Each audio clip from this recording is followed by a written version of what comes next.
Hi guys, it's Cess. Welcome back to my YouTube channel. I just finished my first model stay in Italy and I have a lot to share about it. So here's a little backstory. I've been modeling for about a year now, but I was at school for most of it, so I wasn't really doing much. And in Toronto, there's not a ton of work to be done, especially for someone with my height. It's kind of a lot of e-com here. So I went to Italy early September. All right, it's go time.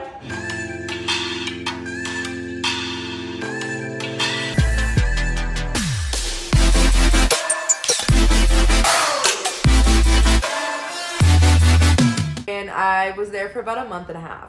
It was really my first experience on a model stay, doing a lot of things in modeling because there just wasn't that here in Toronto. And I also walked in Fashion Week. I walked in my very first runway show.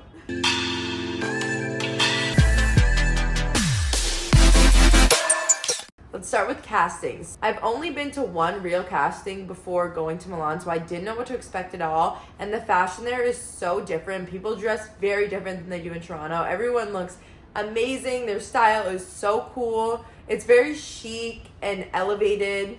So I had to go buy pretty much a whole new wardrobe when I was there. Castings for Fashion Week honestly would last sometimes from 2 to 3 hours, and you would just be standing there in line in like a hot stairwell. I did make a lot of friends at my castings though, because I wasn't someone that just wanted to sit on my phone. I would just talk to the people around me, and that's honestly how I made most of my friends, which was really nice because we're all there and we're all kind of lonely because we're all away from our families and like there's just a lot going on. So I found it really easy to make friends. How an actual casting works is you just walk in and then you give them your comp card, and your comp card is just like a photo of your face, and it shows like what agency you're in, your measurements, and where to like get contacts. And then that, and then they usually just say walk, and then you walk up and down, and then sometimes if the casting director likes you, you probably won't know. They'll just say, okay, thank you, bye, and that's it. Sometimes like if they really don't like you, they'll let you know and they won't even let you finish walking, and they'll be like, okay, bye. Like I've had some people open up my book and shut it on the first page. They went, okay, thank you, and that was it. And it's not something to take personal, honestly. It's just like, it is what it is. They don't like your look, and that's fine because you're not going to fit the job, and then you move on. And I went to so many castings, and I walked in 4 shows. I probably went to like 15 castings, and honestly that's not even that many. Some people were going to like 10 castings a day, which is crazy. And you're running around the city like an absolute maniac just trying to make it on time. It's crazy. It's like madness all the time, and you're so tired. Like I was exhausted during Fashion Week, and then I also ended up getting COVID during Fashion Week, so I was just dying. So how an actual like show works, it's a lot of waiting. I didn't know that. Fashion shows are a lot of waiting. So you get there, you get your call time, and then it goes into rehearsals. They show you the walk, and then there's a very long period in between rehearsals and like everything else. You're waiting a while for hair and makeup, or if you do get it done right away, then you're waiting a long time until the actual show starts. Like, say we had a hair and makeup at 3 and the show's not till like 9. You're just kind of sitting there for like a couple hours waiting to do something, and then you finally get dressed, and then you wait some more, and then you finally line up, and then the show. And the show's only like a couple minutes, and your walk is like 30 seconds. It was really fun though. It was a really cool experience. And my first show, I was so nervous, and of course both of my shoes broke. I had these like strappy sandals on. I was second in the lineup, and I take my first step and my heel pops off. So I'm like, oh my gosh, this is the worst thing for my first show to be happening. I take a second step, it pops off. Both of my shoes popped off in my very first fashion show. I'm like, oh my gosh, this is so embarrassing. So I'm walking, just trying to like play it cool, act like nothing happened. I'm just gonna insert a picture of the type of sandals I was wearing to just make it more clear of like why it was so hard to walk. And they were like wedged, they were decently high, but I was lucky that I actually had an outfit change, so I got to go again, and I tied my shoes on so tight so they weren't coming off this time, and then that walk was a lot better because I could actually walk and didn't have to worry about my feet and breaking an ankle. But yeah, it was super fun. I was so honored to walk in like 4 shows, and one of them was like on the Milan Fashion Week calendar, which was really cool.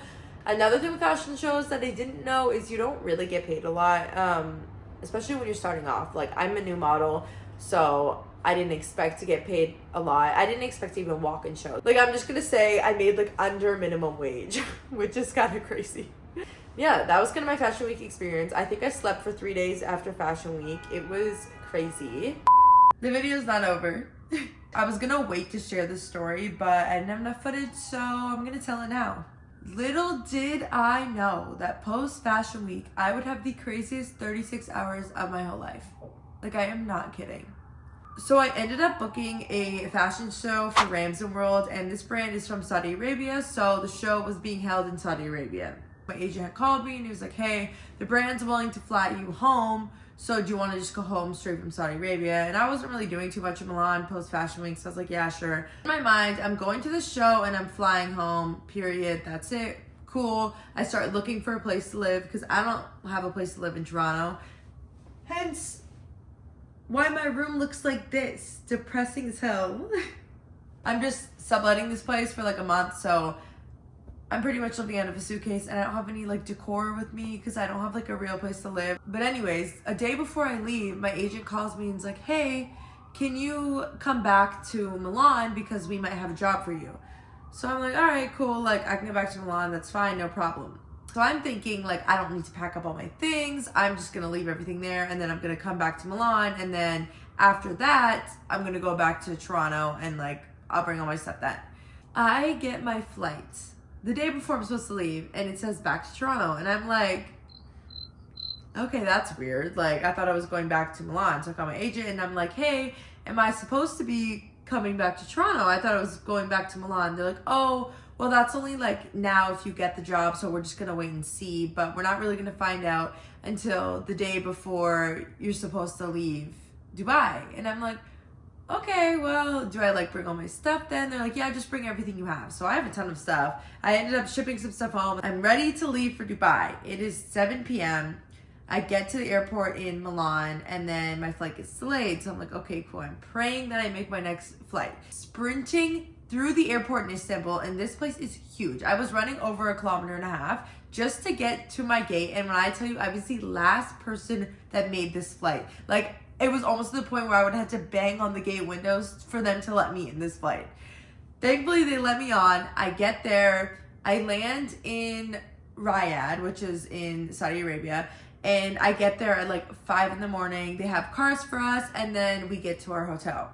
Take a nap for like about an hour or two. And then we have rehearsals that day from 1 to 8. I was there for like 7 hours. Looking at the venue. We didn't get back to the hotel until like 9 because the venue was far away. I went straight to bed. I was so tired. Then the next day was show day. So we woke up, we had breakfast. We headed to the show around 1 and I had to bring everything with me to the show because we were leaving straight from the show back to the flight. Meanwhile, I still didn't know if I was flying to Dubai or Toronto. So I get to the show and I had texted my agent before I left and I was like, hey, like, do we know where I'm leaving yet? I didn't have connection the entire day. So I'm just waiting like, bro, I don't know where I'm going. I don't know if I'm flying back to Milan. I don't know if I'm flying back to Canada. Like, I just had no idea where I was flying. So whatever, block it out of my mind. We do the show. Things went well. It was super fun. I'll insert some photos.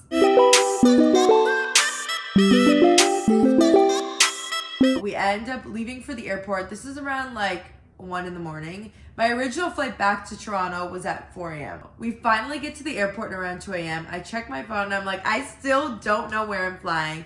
I didn't get the job, so I ended up flying back to Toronto. So my route then was Saudi Arabia to Dubai. I had like a 2-hour layover in Dubai, and then I flew all the way home from Dubai to Toronto. And then when I finally got home to Toronto, I just checked into a hotel and like slept for the next 3 days. It's literally the most draining 36 hours of my life because I didn't know where I was flying home to. We didn't really sleep because we were working like the entire time. I didn't really get to see like anything in Saudi Arabia, but it was so much fun. Like, I'm so grateful to be part of that show. It was a pretty big deal, so it was super cool to experience that. But I'm filming this on a different day, so we're back to the other part of the video. I'm gonna upload another video of just kind of everything else that I learned while I went overseas and on stay. And I also stayed in a model apartment. If you want that video, let me know. And I'll definitely make a whole video just on my model apartment. But I did get very lucky, which is nice. And yeah, I'm gonna be more consistent and gonna make sure that I update you guys on this journey. And I'm excited to see where my career goes because we just got some good photos back and I'm hoping to get signed in some other places. So we're gonna see. But I think that's it for now. Bye, guys.